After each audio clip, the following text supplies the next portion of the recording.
Muy buenos días a todas y todos. Estamos en esta tercera parte, tercer punto, tercer bloque del programa. Quería saludar primero a todos y agradecer a la oficina del Alto Comisionado para los Derechos Humanos en Paraguay y a la CENADIS por haberme invitado para participar en esta reunión. Quisiera empezar por retomar una de las cuestiones que han trabajado hasta ahora, que se trata del concepto de discapacidad. Como ustedes saben, la Convención sobre Derechos de las Personas con Discapacidad tiene una no definición sobre la discapacidad y es una conceptualización abierta en relación a qué es la discapacidad.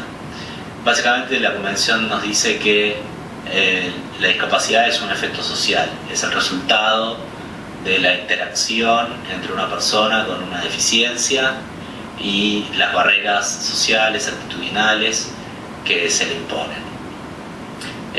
Esto cambia, como seguramente habrán visto hasta ahora, el foco que existe sobre la temática de discapacidad. Ya deja de centralizarse en un enfoque médico, en un enfoque caritativo, y pasa a darle un lugar diferente a las personas con discapacidad desde otra visión. Definido, digamos, desde este punto de vista, el grupo de personas con discapacidad es un grupo principalmente heterogéneo, dentro de una diversidad, no solamente dentro de una diversidad cultural o propia del lugar donde estas personas viven, sino que además es un grupo heterogéneo dentro del propio grupo, ¿no? Hay personas con distintos tipos de deficiencia y esto hace que enfrenten barreras diferentes asociadas a estas deficiencias. Ahora, ¿qué es lo que implica esto desde el punto de vista de la Convención y de qué manera la Convención trata a esta diversidad? Bueno, básicamente la Convención toma un doble enfoque, ¿no? Lo que dice es, el primer enfoque que toma es un enfoque antidiscriminatorio, es decir, que las personas con discapacidad, indistintamente cuál sea la deficiencia que tienen, puedan participar en igualdad de condiciones con las demás. Y para poder participar en igualdad de condiciones con las demás, no deben ser discriminadas al momento en el que tratan de ejercer sus derechos. Por otro lado, la propia Convención tiene un segundo enfoque que está más asociado a la implementación de medidas efectivas, muy asociado a las condiciones de desarrollo del lugar, a las condiciones efectivas de implementación o de posibilidad de implementar estas políticas diseñadas dentro del marco de derechos humanos que tiene la Convención. Lo que voy a hacer ahora entonces es trabajar sobre el primero de los ejes, que tiene que ver con el marco antidiscriminatorio, y después, tratando de hacer un paralelo, como si fueran dos caras de la misma moneda, trabajar sobre la segunda parte, que está más asociada a las sanciones y a las medidas de implementación. Dentro del marco antidiscriminatorio, lo primero que hay que tener en cuenta es qué es lo que el tratado define como discriminación. Siempre, digamos, que se trata la cuestión de discriminación, se la enfoca desde dos puntos de vista, ¿no? La primera, la que tiene que ver con una visión causal, es decir, cuando se discrimina a alguien a propósito. Hay una intención de discriminar por una serie de prejuicios, por una serie de valoraciones que muchas veces están arraigadas al contexto social y cultural, pero que de alguna manera generan una conducta hacia esa persona, y es una conducta muchas veces consciente, ¿no? Más allá que esté construida sobre una serie de prejuicios o percepciones que no necesariamente son reales, lo que básicamente plantea esta idea es que hay una intencionalidad hacia el otro. Esto en general no es el caso de las personas con discapacidad. Si bien muchas veces sucede, y esto es algo que las personas con discapacidad vivenciamos continuamente. Hay una gran mayoría de los casos en los cuales los procesos discriminatorios no se dan desde la intención, ¿no? O desde la intención de discriminar. Lo que sí es más habitual es que haya una discriminación indirecta, ¿sí?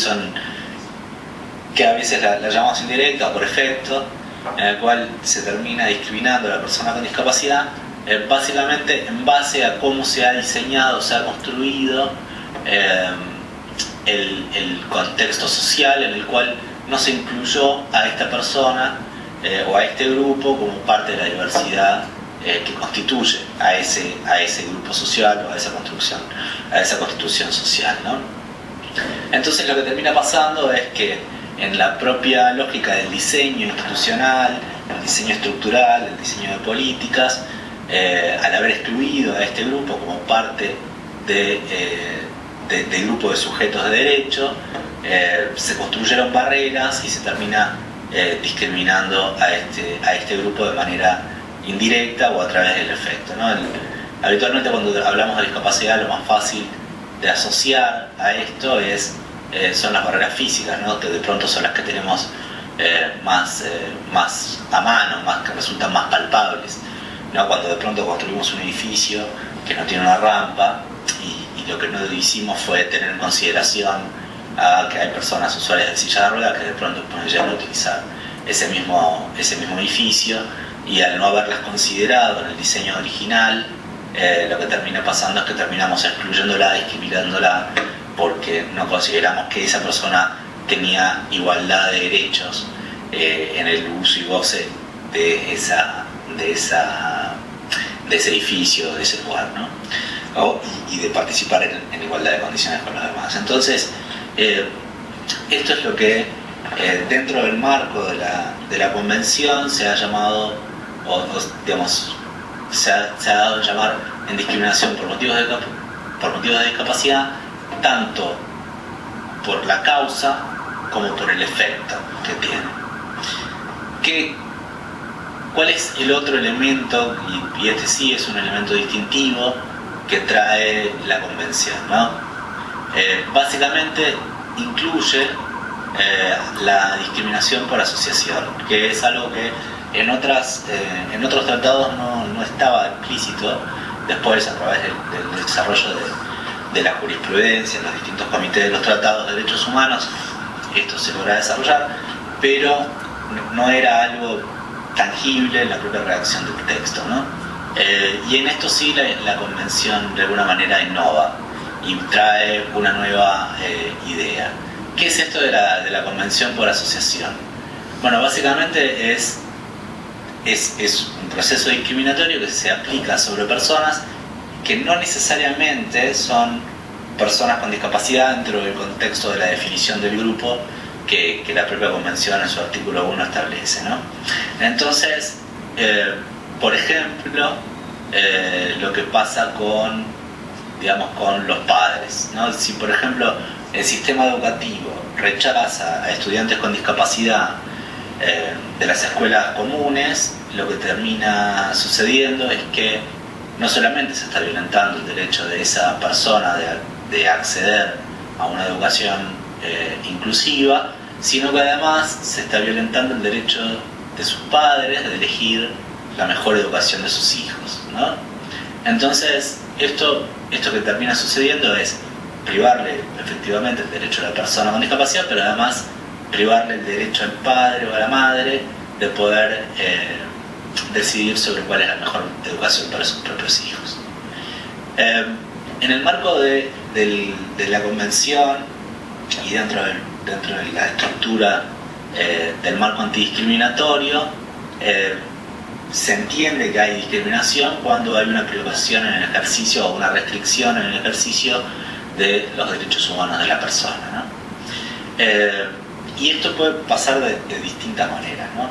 Puede pasar de estas maneras que mencionamos recién, pero además puede pasar cuando los obligados, digamos, que en algunos casos pueden ser el Estado, en otros casos pueden ser el sector privado, cuando los obligados no implementan medidas para poder resolver esas barreras existentes, ¿no? Porque de lo contrario lo que termina pasando es que todo queda subsumido a un plazo indeterminado, progresivo, de implementación de medidas que vamos a ver después en la segunda parte de esta presentación.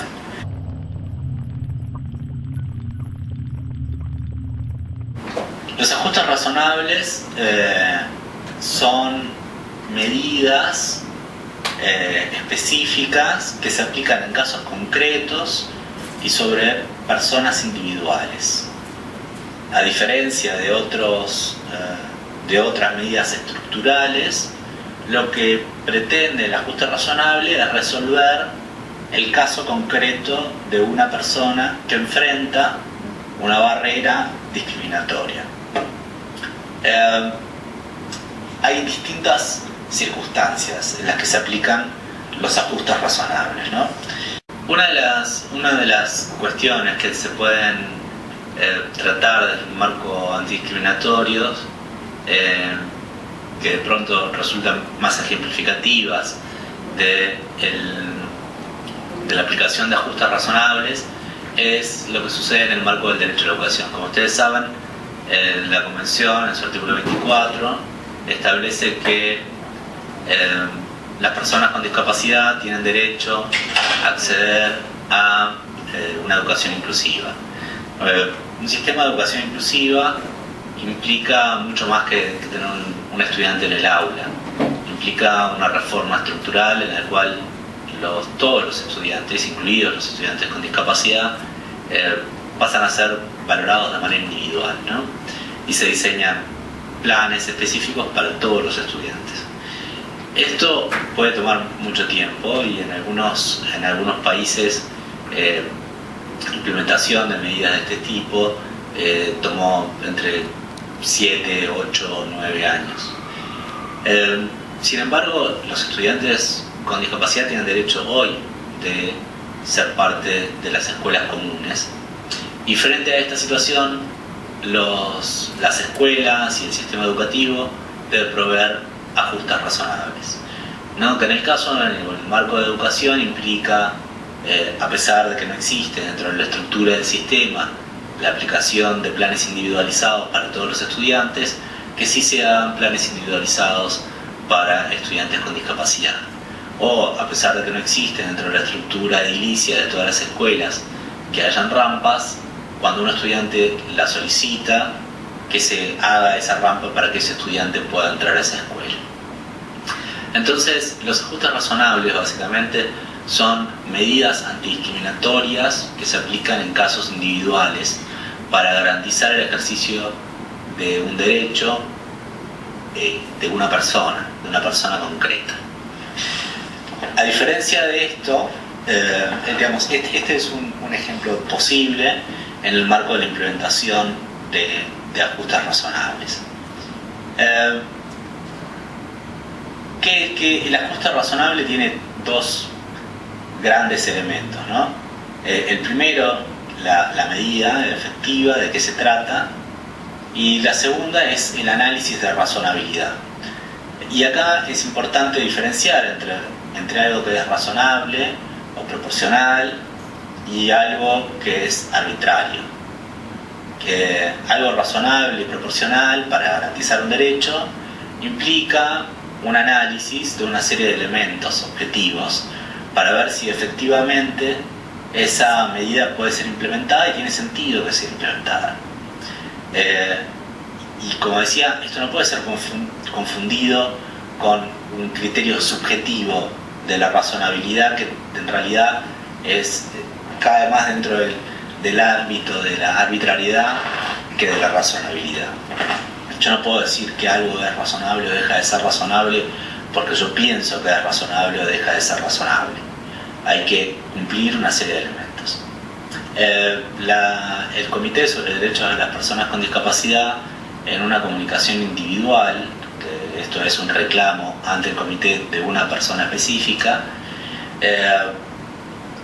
estableció algunos lineamientos sobre cuáles son estos elementos objetivos que se deben cumplir para evaluar si efectivamente la medida solicitada es o no es razonable.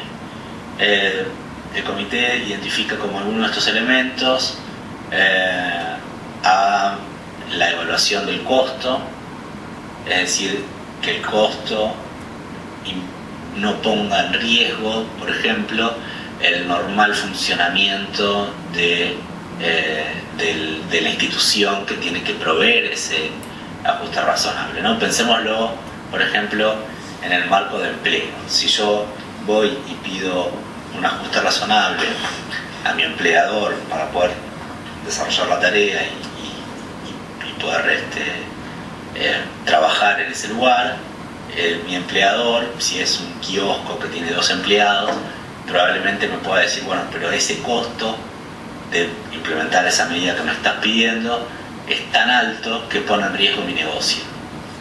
Entonces, si en ese caso el empleador, dueño del kiosco, puede probar que efectivamente pone en riesgo financiero el funcionamiento de su negocio, puede decir que esa medida es irrazonable y por lo tanto no se puede implementar. Otro elemento objetivo que habitualmente se toma en consideración es si hay una relación entre la medida solicitada y la efectiva necesidad o objetiva en la realización del derecho. Y voy a dar un ejemplo sobre esto. Por ejemplo, si yo, otra vez en el ejemplo del trabajo, voy y pido a mi empleador que me compre una computadora que tiene ciertas características técnicas y ese costo es muy bajo, por lo tanto ese elemento queda descartado, pero lo que yo estoy pidiendo no tiene ninguna relación con la tarea que yo voy a realizar. Supongamos que yo soy abogado y estoy pidiendo una computadora con ciertas condiciones de accesibilidad para escribir textos y pido un sistema de diseño gráfico, cuando eso realmente no tiene ninguna relación con la tarea ni con el trabajo que yo voy a desempeñar. Entonces, este elemento objetivo podría dar lugar a que se me deniegue el ajuste razonable. Un tercer objetivo o un tercer elemento